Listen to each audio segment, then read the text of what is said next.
Side పండి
పిల్లలు ప్రాక్టికల్గా తయారైతే మీ ఊరి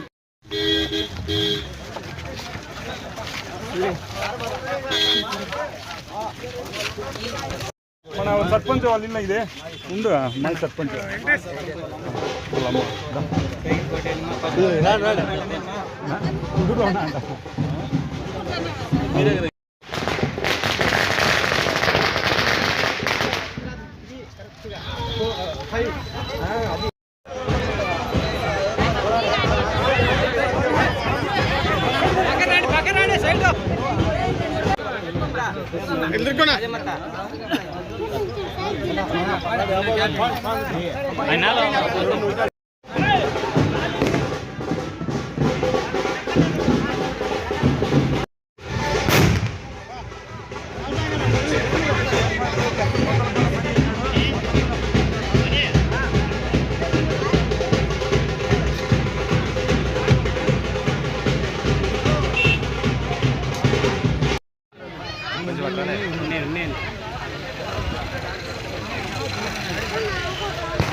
मुबारक मुबारक मुबारक मुबारक भाषा दे दस्तगिरी साहब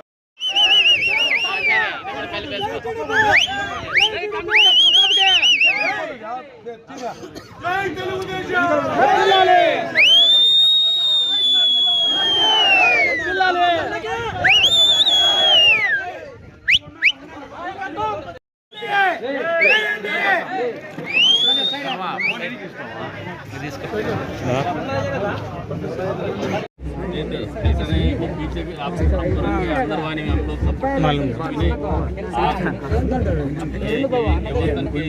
हिस्सेदार है, बिल्कुल हमारे बराबर हिस्सेदार है। हमारा पार्टी में भी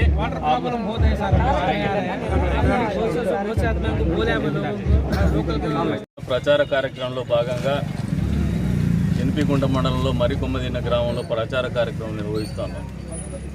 ఈ మరికొమ్మదిన్న గ్రామం ఇతర మైనార్టీలు నివసించేటువంటి గ్రామం.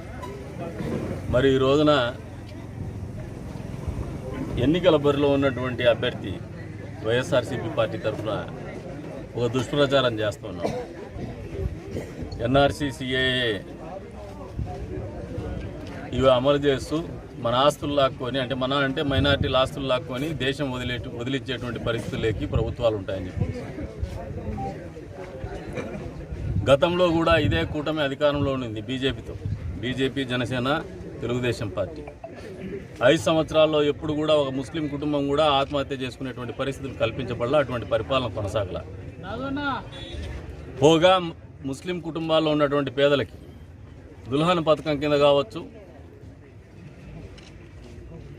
దుకాన్ మకాన్ పథకం కింద కావచ్చు, రోష్నీ పథకం కింద కావచ్చు, మైనారిటీ ఫైనాన్స్ కార్పొరేషన్ ద్వారా రుణాలు అందించేటువంటి కార్యక్రమం కావచ్చు నిర్విరామంగా జరిగింది, అమలు చేసి చూపించినాం. అదే రంగా హజ్ హౌస్ నిర్మాణం చేపట్టినాం. ఈ రోజున హజ్ హౌస్ నిర్మాణం ఎక్కడ కూడా ఒక ఇటుకు పెట్టినటువంటి పరిస్థితి లేదు ఈ ప్రభుత్వ హయాంలో. అదే రకంగా గ్రామీణ ప్రాంతంలో ఉన్నటువంటి ఇమాం మౌజన్లకు గౌరవ వేతనం ఇచ్చినాం. ఈ రోజున ఆ గౌరవ వేతనాన్ని 5,000 10,000 రూపాయలు చేసేటువంటి పరిస్థితులు ఉన్నాయి. అర్హులైనటువంటి వాళ్ళకి ప్రభుత్వ ఖాళీలుగా నియమిస్తామని చెప్పేసి కూడా మేనిఫెస్టోలో ప్రకటించడం జరుగుతుంది.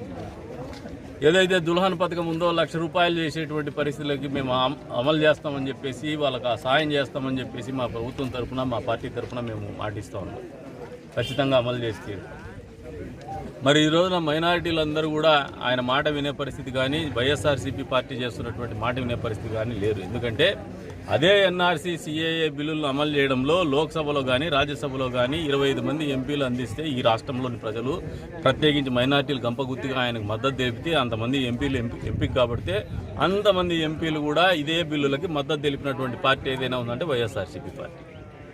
ఆ పార్టీలో బీఫామ్ తీసుకొని ఆ పార్టీ మద్దతు తెలిపినటువంటి బిల్లులకు వ్యతిరేకంగా ఇవి మంచి బిల్లులు కాదని మాట్లాడుతున్నటువంటి ఒక అభ్యర్థి ఆలోచన విధానము అసలు ఒంటి మీద స్పృహ ఉందా లేదా ప్రజలు ఆలోచన చేసుకుంటున్నారు, మైనార్టీలు ఆలోచన చేసుకుంటున్నారు.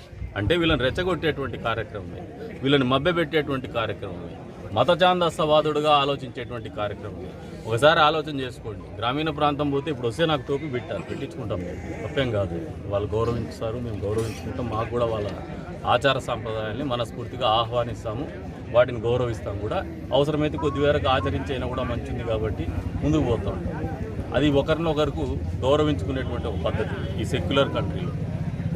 అటువంటి పరిస్థితుల్లో ఈ అభ్యర్థి గ్రామీణ ప్రాంతానికి వస్తే కొబ్బరికాయ కొడితే కొబ్బరికాయ కొట్టనంటాడు, బొట్టు పెడితే చేయి చూపిస్తాడు. ఒకసారి రథోత్సవంకి వచ్చినాడు, మనం పెట్టుకున్నారు పాపం ఫేస్బుక్లో.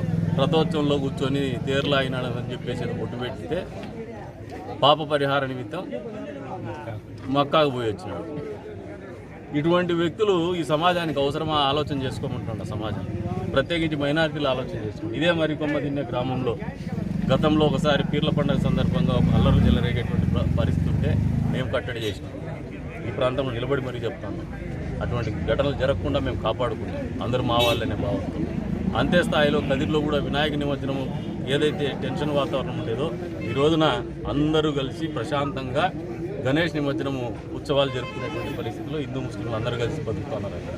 ఇటువంటి పరిస్థితులు ఉన్నటువంటి ఈ నియోజకవర్గంలో మత ఛాందసవాదులు ఎన్నిక కాబడితే వాళ్ళ అవసరాల కోసం మాట్లాడేటువంటి మాటలు ప్రజల్ని ఏమార్చేటువంటి ప్రయత్నము, తద్వారా ఎన్నికల్లో లబ్ధి పొందాలనే ఆలోచన ఏమాత్రం నెరవేరదు. ఎందుకంటే ముస్లిం సమాజం చాలా చైతన్యవంతమైనటువంటి సమాజం, చాలా బాధ్యతగా ఆలోచన చేసేటువంటి సమాజం ఈ నియోజకవర్గం. కాబట్టే చెప్తున్నాను, ఏమారు వాళ్ళు ఈసారి తెలుగుదేశం పార్టీని కానీ బీజేపీ జనసేన కూటమిని కానీ గెలిపించేటువంటి పరిస్థితుల్లో అత్యధికమైనటువంటి మెజార్టీతో ఒక గెలుపుని అందించబోతున్నారు. ఆ గెలుపులో ప్రధాన భూమిక మైనార్టీలు ఉంటుందని చెప్పేసి కూడా ఈ సందర్భంగా తెలియజేస్తున్నాను. వచ్చే రోజుల్లో అది నిరూపితమవుతుందని చెప్పేసి కూడా ఈ సందర్భంగా తెలియజేస్తున్నాను. హిందువులు కావచ్చు, ముస్లింలు కావచ్చు, లేదంటే ఇంకొక కమ్యూనిటీ కావచ్చు, మతాన్ని అడ్డం పెట్టుకొని కులాన్ని అడ్డం పెట్టుకొని ప్రజల్ని మభ్యపెట్టి రెచ్చగొట్టి వాళ్ళ ఓట్లను దండుకుందామని ఆలోచన చేస్తే ఒక చెంపపెట్టుగానే రాబోయే ఫలితం ఉండబోతోందని చెప్పి కూడా ఈ సందర్భంగా తెలియజేస్తున్నాను. ఇటువంటి మతోన్మాదుల్ని మాత్రం మీరు ఆదరించద్దు, అటువంటి ఆలోచనలకు కూడా పోవద్దు. కాపాడుకోవడానికి తెలుగుదేశం పార్టీ మైనార్టీల పక్షాన ఎప్పుడు కూడా నిలబడే ఉంటుంది. వాళ్ళ హక్కులను పరిరక్షించేటువంటి కార్యక్రమం పూర్తి స్థాయిలో చేస్తుంది. వాళ్ళని ఆదరించేటువంటి పరిస్థితి, వాళ్ళ జీవితాల్లో మంచి జరగాలనే ఆలోచనతో, సంక్షేమం జరగాల, వాళ్ళ జీవితాల్లో మార్పు రావాలా, వాళ్ళ అభివృద్ధి దిశలో వాళ్ళు కూడా భాగస్వాములు కావాలనే ఆలోచనతోనే మా సిద్ధాంతం ఉంటుంది. తెలుగుదేశం పార్టీ ఎప్పుడు కూడా సెక్యులర్ పార్టీగానే ఆలోచన చేస్తాం కానీ ఎప్పుడు కమ్యూనల్ పార్టీగా ఆలోచన చేసేటువంటి పరిస్థితి లేదు. మీరు బీజేపీ పార్టీతో పొత్తు గురించి మాట్లాడుతున్నారు. బీజేపీ పార్టీ హయాంలో కూడా గడిచిన 10 సంవత్సరాల కాలం పాటు నరేంద్ర మోడీ ప్రభుత్వంలో నడుపుతున్నారు ప్రధానమంత్రిగా. బీజేపీ పార్టీనే అధికారంలో ఉంది. మరి బీజేపీ పార్టీ అధికారంలో ఉన్న 10 సంవత్సరాల కాలంలో ఎంతమంది ముస్లింలను దేశం వదిలేకపోయేటువంటి పరిస్థితులు, ఎంతమంది ముస్లింల ఆస్తులు లాక్కున్నారు, సమాధానం చెప్పాలా ఎన్నికల ముందు ఇటువంటి మాటలు మాట్లాడేటువంటి వ్యక్తులు అని చెప్పి కూడా ఈ సందర్భంగా తెలియజేసుకుంటూ మరొకసారి చెప్తాను, మత ఛాందసవాదుల్ని దూరంగా ఉంచండి.